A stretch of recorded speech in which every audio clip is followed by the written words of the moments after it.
Calendar follow பண்ணுவாங்க. பூமியை நிலவு சுற்றி வரும்போது எப்படி சோலார் கேலண்டர் ஃபாலோ பண்ணுறது அப்படின்னு பல வருடங்களாகவே அது பிரச்சனை. ஆனால் நம்ம உள்ளே போய் நம்ம பஞ்சாங்கத்தை பார்த்தா சோலாருங்கிறது மட்டும் நம்ம ஃபாலோ பண்ணுறதில்ல. நட்சத்திரங்கள் பூமியை மட்டும் வச்சு இல்லாமல் பிரபஞ்சத்தை வச்சு நம்ம கேலண்டர் இருக்கிறதுனால தான் நம்ம சோலார் கேலண்டர் ஃபாலோ பண்ணுறோம். வெறும் சோலார் கிடையாது, 3 வருஷத்துக்கு ஒரு தடவை லீப் இயர் திருத்தம் மாதிரி நம்ம தமிழ் இதுலேயும் திருத்தம் பண்ணுறாங்க நிலவு சுற்றி வரதை வச்சு. அது வந்து ஒரு காம்ப்ளிகேட்டட் சர்ச்சை. அடுத்து ரீசெண்டாக ஒரு 10-15 வருஷத்துக்கு முன்னாடி புதுசாக ஒரு குழப்பம், தை மாதம் தான் நம்ம நியூ இயரு, நம்ம வந்து சித்திரை மாதம் நியூ இயர் பண்ணது தப்பு அப்படின்னு சொல்லி.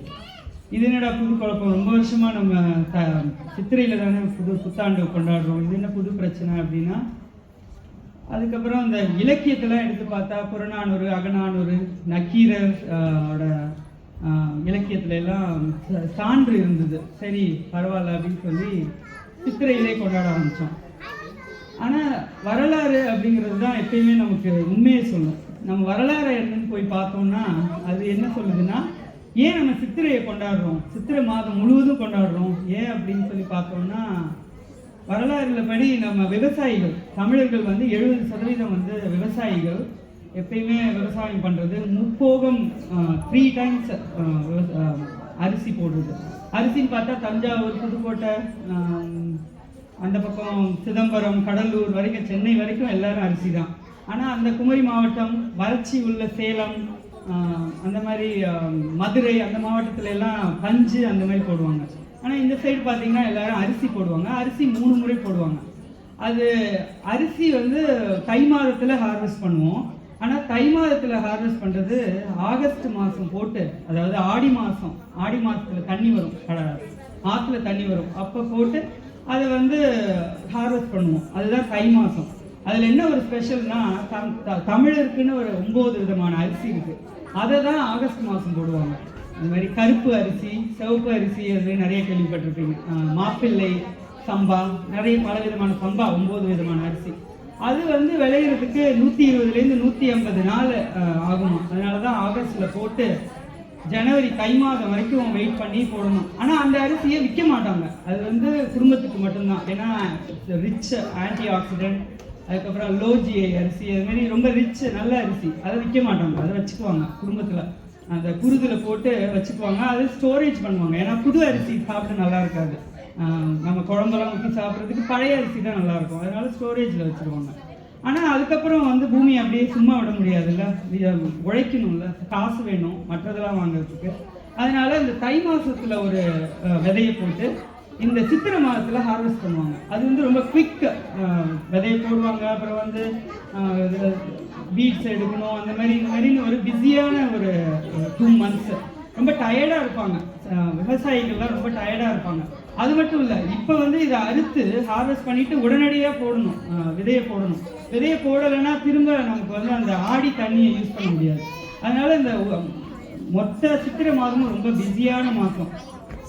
ஃபார்மர்ஸ்லாம் ரொம்ப டயர்டாக இருப்பாங்க. அதனால என்ன பண்ணாங்க அந்த காலத்தில், பாட்டு கூத்து எல்லாமே நைட்டு, பகலெல்லாம் வந்து வேலை பார்க்குறவங்களுக்கு நைட்டு வந்து கொஞ்சம் பாட்டு கூத்து அதெல்லாம் நடத்துனாங்க. அது மட்டும் இல்லாமல் இன்னொரு ஒரு சிக்கல், ஏன்னா 2 மாதத்தில் பண்ணணும், தனியாக பண்ண முடியாது, அவங்கவுங்க குடும்பத்துக்காரங்க மட்டும் பண்ண முடியாது. அது வந்து என்ன பண்ணுவாங்க, லேபரை ஷேர் பண்ணிக்குவாங்க. பக்கத்து வயல் விவசாயிகள்லாம் இங்கே வந்து ஹார்வெஸ்ட் பண்ணுறது, இங்கே வந்து விதை போடுறதுக்கு வர்றது, அது மாதிரி எல்லோரும் உழைப்பை வந்து ஷேர் பண்ணிக்கிட்டாங்க. அப்போ வந்து சித்திரையில் வந்து எல்லோரும் சேர்ந்தால் தான் அந்த ஆடி வந்து எல்லாமே கரெக்டாக போகும். ஆடியில் வந்து தண்ணியை ஓப்பன் பண்ணி விட்டோன்னா அந்த தண்ணி எங்கே ஆறு வருதோ அங்கே பக்கத்தில் இருக்க வயலுக்கு மட்டும்தான் தண்ணி கிடைக்கும். இவங்களாம் ஒத்துமையாக அந்த 2-3 மாதம் இல்லைன்னா அந்த தண்ணி இல்லாமல் போயிடும். ஏன்னா அந்த ஒரு விவசாயி எல்லாருக்கும் தண்ணி கொடுக்கணும்ல. அதனால அந்த ஒரு ஒத்து வாழ ஆரம்பித்தாங்க. இந்த கோ எக்ஸிஸ்ட் ஆனவங்க எல்லாருமே வந்து சகவாசியாக கூடி இருக்கணும் அப்படிங்கிற அந்த ஒரு தன்மை வந்துச்சு. ஸோ கூடியினாலே கொண்டாட்டம் தானே, ஆட்டம் பாட்டம் கொண்டாட்டம். சித்திரை முதல் நாளே வந்து கோவில்கள் எல்லாம் ஒரு ஃப்ளாக் எல்லாம் போட்டு, தேர் எல்லாருக்கும் ஞாபகம் இருக்கும், சின்ன வயசுல திருவிழாக்கெல்லாம் போனது. அந்த தேர் திருவிழா எல்லாமே இப்போதான் நடக்கும். எதுக்குன்னா ஒரு புத்துணர்ச்சி, விவசாயிகளுக்கு ஒரு புத்துணர்ச்சி கொடுக்கறதுக்கு. ஆனால் இந்த அரிசியில் வந்து மோஸ்ட்லி அவங்க வந்து இடியாப்பம், பால் பாயசம் அதெல்லாம் தான் பண்ண முடியும். அதனால தான் இந்த புத்தாண்டுக்கு வந்து பால் பாயசம், இடியாப்பம் அந்த மாதிரி உணவுகள் சாப்பிடுவோம். இன்னொரு என்னன்னா, அந்த நான் இன்னும் சொன்னேனே, குமரி மாவட்டம், சேலம் அந்த ஏரியாலெல்லாம் பழங்கள் எல்லா ஊர்லேயுமே இருக்கும். இந்த சித்திரை மாதத்தில் என்ன ஸ்பெஷல்னா, வாழைப்பழ சீசன் முடியும், மேங்கோ அண்ட் பலாப்பழ சீசன் ஆரம்பிக்கும்.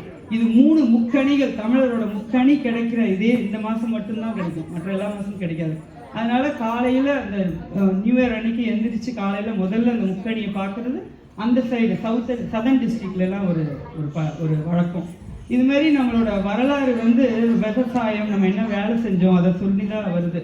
நம்ம எல்லாரும் திரைக்கடல் தேடி திரவியல் தேட நியூசிலாந்து வந்தாலும் இங்கேயும் வந்து இந்த மாதிரி ஒரு ஆட்டம் பாட்டம், இந்த மாதிரி ஒரு நாடகம், இதுதான் நம்மளை கூட வச்சிருக்கு. இதை கூட வச்ச அந்த வாய்ப்பு கொடுத்த பக்தி மார்க்கத்துக்கும் நாம் திரு கேசவா அவர்களுக்கும் திருமதி ஐஸ்வர்யா அவர்களுக்கும் மிக்க நன்றி. ஏன்னா இந்த மாதிரி ஒரு வரலாறை வந்து நம்ம பிள்ளைங்களுக்கு வந்து சொல்லி கொடுக்க முடியாமல் போயிடும். இது மாதிரிலாம் நம்ம பண்ணாதான் அவங்களுக்கு நம்ம வந்து இதை வந்து சொல்ல முடியும், இல்லாட்டினா சொல்ல முடியாமே போயிடும். அதனால நம்ம தொடர்ந்து இது மாதிரி விஷயங்களை முன்னாடி எதுக்கு பண்ணாங்கிறத ஞாபகம் வச்சுக்கிறதுக்காகவே பண்ண வேண்டியிருக்கு. நன்றி, வணக்கம்.